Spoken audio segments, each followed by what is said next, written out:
वाली नहीं है। और शास्त्र कहते हैं कि यदि कोई व्यक्ति अपने माता पिता को सताता है तो वो कितना भी पुण्य का काम करता रहे, उसको उस पुण्य के काम का फल मिलता नहीं है। इसलिए अपने माँ बाप को जीते जी कभी सताना नहीं चाहिए, कभी नहीं सताना। कि सर्वेषामपि पूज्यानां पिता वन्द्यो महद्गुरु अर्पितुः शतकुलैर्माता गर्भधारण पोषणात्। इस संसार में यदि कोई सबसे ज्यादा अधिक पूजनीय है वो है पिता, बालक का पिता। क्यों? क्योंकि शास्त्र कहते हैं पिता धर्मः पिता स्वर्गः पिता ही परमं तपः पितरी प्रीतिमापन्ने सर्वं प्रियन्ति देवता। पिता ही बालक का धर्म है। यदि कोई व्यक्ति सोचे कि मुझे धर्म का काम करना है तो पिता की सेवा ही सबसे बड़ा धर्म है। पिता धर्म है, पिता स्वर्ग है। यदि कोई स्वर्ग की आकांक्षा करता है कि मुझे स्वर्ग मिले तो भैया मरने के बाद किसी को स्वर्ग मिले ना मिले कोई गारंटी नहीं है, लेकिन जीते जी आप अपने पिता के चरणों पे बैठ जाओ तो उससे बड़ा कोई स्वर्ग नहीं। और पिता ही परम तप। यदि आप कुछ तप करना चाहते हो, आपसे माला नहीं होती, हो ना हो, ध्यान लगे न लगे, तब हो ना हो, कोई गारंटी नहीं है।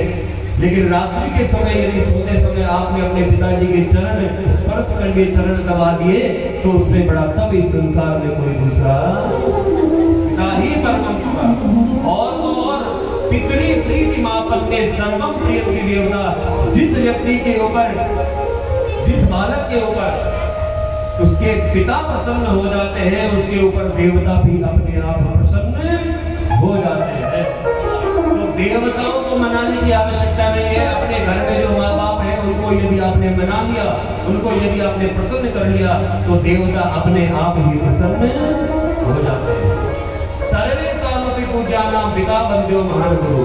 इस संसार में यदि कोई सबसे ज्यादा अधिक पूजनीय है तो वो है बालक का पिता। लेकिन अगली लाइन लिख दी पितुः शतकुलैर्माता गर्भधारण पोषणात्। लेकिन उस पिता से भी 100 गुना अधिक इस संसार में कोई पूजनीय है तो वह है बालक की माँ, बालक की माँ। क्यों?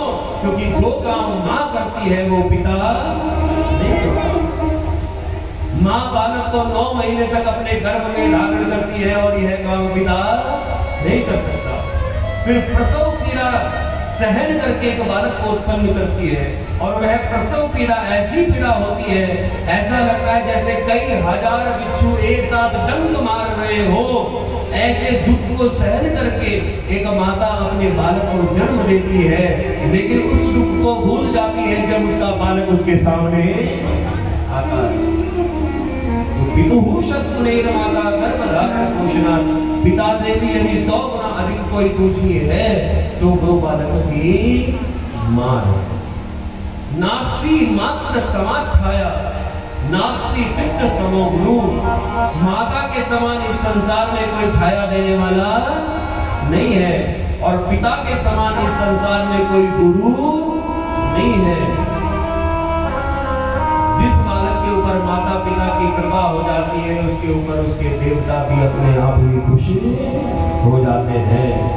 किसी और को मनाओ ना मनाओ, लेकिन अपने माता पिता को मना लिया तो सबको मना लिया।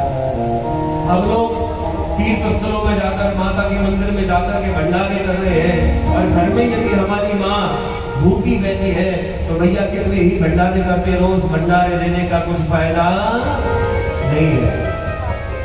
कितने ही जाकर के हम अमरनाथ में जाकर के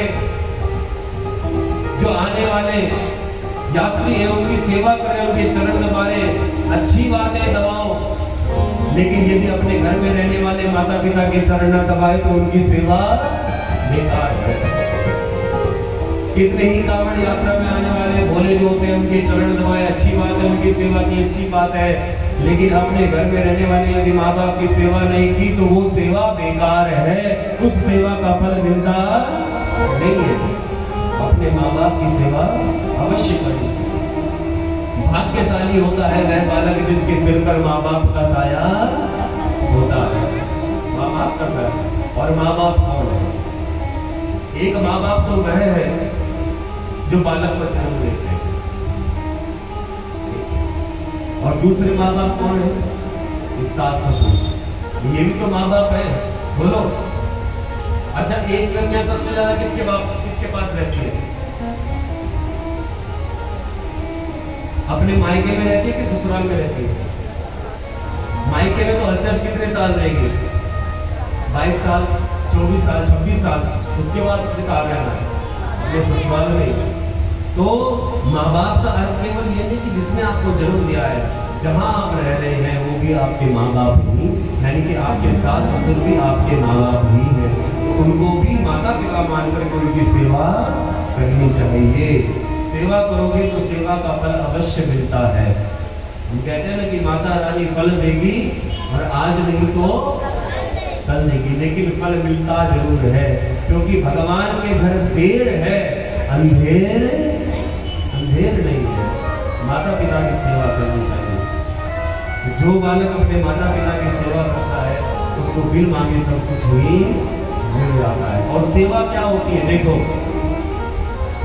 सेवा किसको कहते हैं? सेवक जो सोई जो करे सेवकाई। एक होता है मजदूरी,